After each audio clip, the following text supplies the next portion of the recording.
ಭಕ್ತರು ಅಂದ್ರೆ ಸೇವೆಯನ್ನು ಮಾಡ್ತಕ್ಕಂಥವ್ರು ಸಂತ ನಿರಂಕಾರಿ ಬಾಬಾ ಮಷಿನ್ ಒಂದು ರೂವಾರಿಗಳಾಗಿ ಇವತ್ತ ಬೆಳಗ್ಗೆ ಅವರು ಸ್ವಚ್ಛತಾ ಕಾರ್ಯಕ್ರಮ ಮಾಡಿದಾರೆ ಆ ಮಷೀನಿಂದ.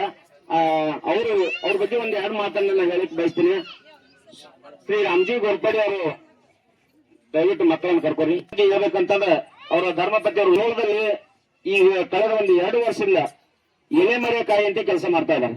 ಅದು ಹೇಗಂತಂದ್ರ ರಸ್ತೆ ಬದಿಯಲ್ಲಿ ಅಥವಾ ಬಸ್ ಸ್ಟ್ಯಾಂಡ್ ನಲ್ಲಿ ಮಲ್ಕೊಂಡ್ರಂತ ಅನಾಥರು, ನಿರ್ಗತಿಕರು, ಕೆಲವೊಂದ್ ಜನ ಅವ್ರಿಗೆ ಹೊದ್ಕೊಳಕ್ ಬಟ್ಟೆ ಇರಂಗಿಲ್ಲ, ಹಾಕೊಳಕ್ಕೂ ಬಟ್ಟೆ ಇರಂಗಿಲ್ಲ, ಆ ರೀತಿ ಒಂದು ಸ್ಥಿತಿ ಒಳಗೆ ಇದ್ದು ಹೊತ್ತಾಗ ಅವರನ್ನ ನೋಡದೇ ಇರುವಂತ ಪರಿಸ್ಥಿತಿ ಒಳಗೆ ಇರುವ ಹೊತ್ತಾಗ ರಾಮ್ಜಿ ಗೋರ್ಪಡೆ ಅವರು ರಾತ್ರಿವರೆಗೆ ಯಾರು ನೋಡ್ಲಾರಂತ ಪರಿಸ್ಥಿತಿ ಅಂದ್ರೆ ರಾತ್ರಿ ಯಾರು ಮನೆಯಾಗ ನೋಡಂಗಿಲ್ಲ, ಅವ್ರು ಸೇವೆ ಮಾಡದ ಕಾಣಂಗಿಲ್ಲ.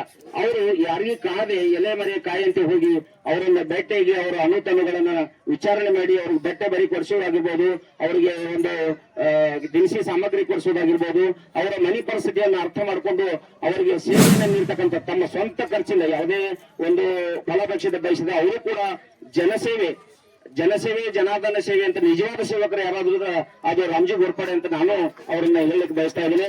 ಅವರು ರಾಮ್ಜಿ ಗೋರ್ಪಡೆ ಅವರು ಇದಲ್ಲದ ಇಲ್ಲಿ ಸಮಾಜದಲ್ಲಿ ಏನು ಒಂದು ಪರಿಸರ ಸ್ವಚ್ಛತಾ ಅಭಿಯಾನ ಆಗಿರ್ಬೋದು, ಹಾಗೂ ವಿದ್ಯಾರ್ಥಿಗಳಿಗೆ ಒಂದೇನಾದ್ರೂ ಪುಸ್ತಕ ಕೊಡುವುದಾಗಿರ್ಬೋದು, ವಿದ್ಯಾರ್ಥಿಗಳು ತಮ್ಮ ಶಿಕ್ಷಣದಿಂದ ವಂಚಿತರಾಗಿರ್ಬೋದು, ಮನೆ ಪರಿಸ್ಥಿತಿ ಒಂದು ತೊಂದರೆ ಇದ್ದಾಗ ಶಿಕ್ಷಣದಿಂದ ವಂಚಿತರಾಗಿರ್ತಕ್ಕಂಥ ವಿದ್ಯಾರ್ಥಿಗಳು ಕೂಡ ಅವರು ಧನ ಸಹಾಯವನ್ನ ಮಾಡಿ ಅವರು ಅನೇಕ ಒಂದು ಸೇವೆಯಲ್ಲಿ ಭಾಗವಹಿಸಿ ಸಮಾಜ ಸೇವೆಯನ್ನು ಕೂಡ ಮಾಡಿದ್ದಾರೆ.